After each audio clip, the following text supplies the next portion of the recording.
Malibu, California, to start work on their 6th album, tentatively titled Roots. They've chosen Ross Robinson to produce the 14 new tracks. His previous work has been with Korn, one of my favourite new bands, as you know. Sepultura are also planning to record a song with a Brazilian tribe in the rainforest, as well as using a Brazilian percussionist as a special guest musician on several of the tracks. The new Sepultura material promises to be their heaviest, most uncompromising and adventurous work to date.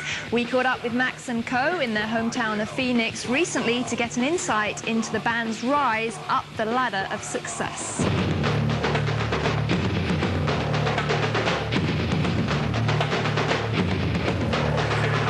From Belo Horizonte in Brazil to Phoenix, Arizona, USA.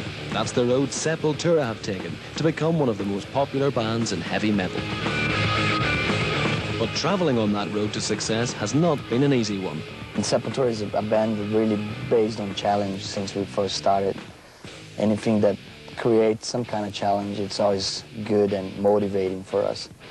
And that was pretty much the reason when we said to the people in Brazil, we're gonna make it, we're gonna get out of here, we're gonna tour, and everybody thought we were complete out of our minds, you know, thought that, you know, look at those guys, they're living in a dream world thinking that they're ever gonna even get out of Belo Horizonte. And we did it, you know, that's motivation, you know. Brazil is so full of suffering, so full of bad stuff, that sometimes you gotta bring something good out of it to try to balance that a little bit. Because all you hear about Brazil, it's negative all the time. So, you know, we try to bring us something positive out of that country sometimes.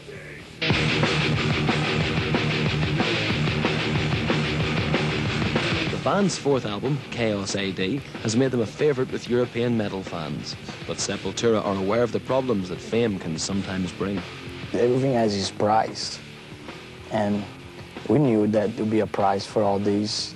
You don't get into this thinking that it's going to be an easy way and all that. So I wanted to do that 10 years ago. I wanted to drop everything I had going, dedicate my entire time for music. But I knew that the minute we start working, it will always take more and more from us.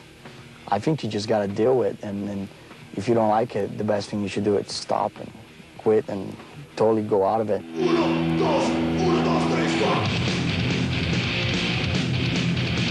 It depends where we go, you know, and I try to manage that too, so I'm a pretty open person, so I pretty much don't have a problem with this. I just, everybody starts to talk to me, just buy me a beer and everything will be fine.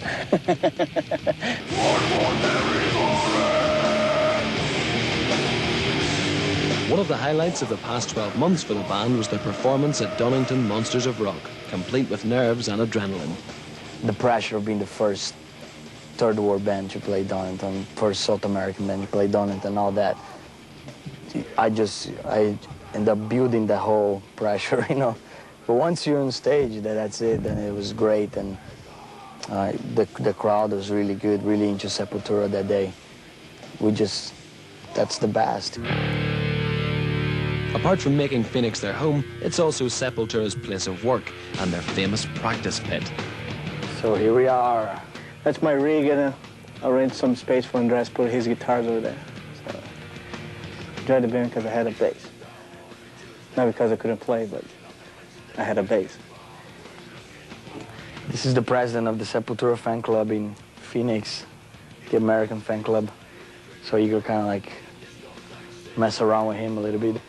Okay, so right now we're gonna play some of the stuff we're being recorded in a track here. It's the material we're working on a new Sepultura album. And a little bit of this track is called Roots, Bloody Roots. Roots! Bloody roots! Roots! Bloody roots! Go! Some critics claim Sepultura could be as big as Guns N' Roses if Max Cavalera changed his vocal style. But Sepultura isn't about having massive commercial success. It's my style. If I sing like Axl Rose, then I'm not going to be myself anymore. Then even if I sell more albums, I'm not myself, then why should I do it? All we want to do right now is stick to our roots and write the music that we think is right. And that music, like I say, we're just going to find these right people. Somehow the right people is going to find that music too. That's the way for us. I don't expect everybody to like Sepultura. I know there's a lot of people that hate Sepultura, but there's a lot of people that like it a lot and appreciate what we do. So that's the way it is.